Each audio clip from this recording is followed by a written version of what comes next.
झाडांची छाटणी असेल मुख्य रस्त्यांची ती तुम्ही करायला पाहिजे होती. एप्रिल मे मध्येच करायला पाहिजे होती. तुम्ही वाट का बघताय जुलैची? 2 अधिकाऱ्यांना निलंबित करून काय होणार नाही. पण प्रशासनाने काय केलं, वेळ बघू भूमिका घेतली. आज सन्माननीय मुख्यमंत्री साहेब येऊन आदेश देतात मनुष्यबळ वाढवा किंवा अधिकाऱ्यांवर कारवाई करा म्हणून. हे का वाट बघतायत? यांना अगोदर का नाही ही भूमिका घेता आली? पावसाळ्यापूर्वी आणि पावसाळ्यानंतर जी झाडं पावसाच्या अनुषंगाने पडत आहेत त्या संदर्भात परत प्रादेशिक पर्यावरण आयुक्तांना आणि तसंच आपत्ती व्यवस्थापन यातल्या एका आयुक्तांना निलंबित करण्यात आले. संदर्भात बोलण्यासाठी आपले ठाण्याचे उपमहापौर कृष्णा पाटील आहेत.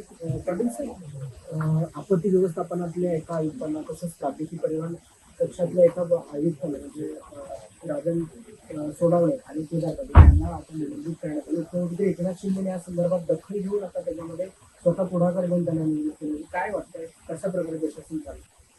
वस्तुस्थिती बघितली तर आता 2 अधिकाऱ्यांना निलंबित करून काय होणार नाही.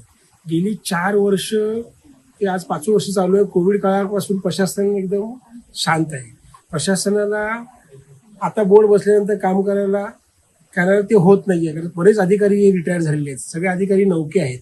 त्याचबरोबर पाऊस येणार आहे, पाऊस येतो दरवर्षी, ही व्यवस्था आहे, त्याची व्यवस्था प्रशासनाने करणे गरजेचं आहे.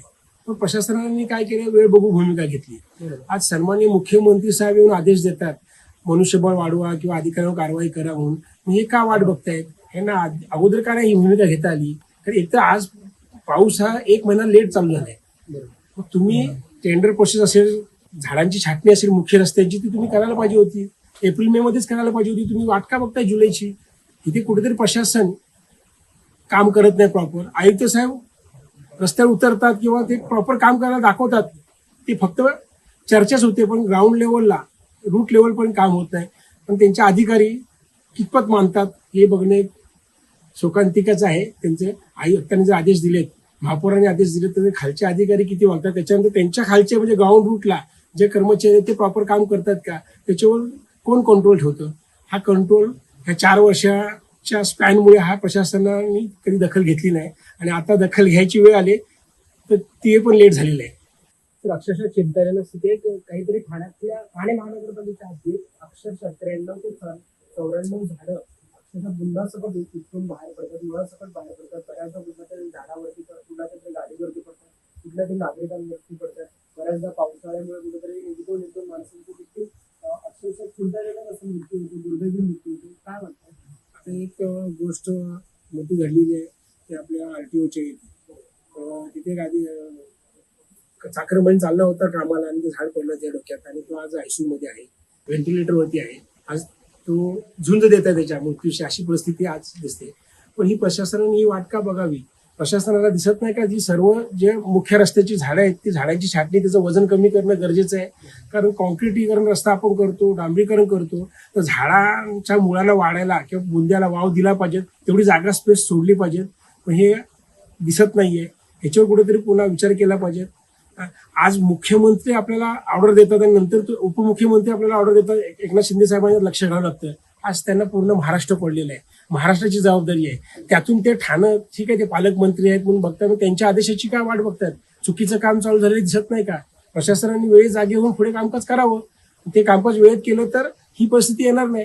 आणि झाडं जी पडलेत ही 96-98 नाही आहेत, ही चुकीची माहिती आहे. माझ्या एकट्या प्रभागात जवळजवळ 100च्या वर झाडं पडलेली आहेत आणि टोटल सगळ्या 9 प्रभाग समितीमध्ये पकडल्या तर कमीत कमी ती झाडं 1000च्या वर आहेत.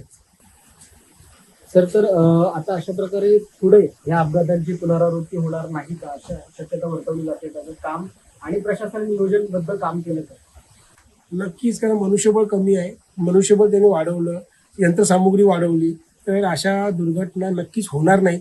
पण त्यांनी तात्काळ करणं गरजेचं आहे. ते जर त्याची अंमलबजावणी झाली आणि शेवटचा जो कर्मचारी आहे त्याच्यावर जर कंट्रोल ठेवला तर नक्कीच या सगळ्या गोष्टी क्लिअर होतील. धन्यवाद सर आपण दिल्या माहितीबद्दल. तात्काळ झाडाची जे अपघात होत आहेत, झाडं कोसळून नागरिकांचा जो जीव गेला जातोय किंवा कुठल्याही प्रकारचा पावसाच्या अतिवृष्टीमुळे जो धोकादायक पाण्याचा जो साठा निर्माण होतो त्यामुळे कुठेतरी नागरिकांना त्रास होतो, ही कुठेतरी पुनरावृत्ती होणार नाही अशी शक्यता काहीशी उपमहापौर कृष्णा पाटील यांनी वर्तवली आहे. मी सोहम शिर्के, आपला महानगर ठाणे.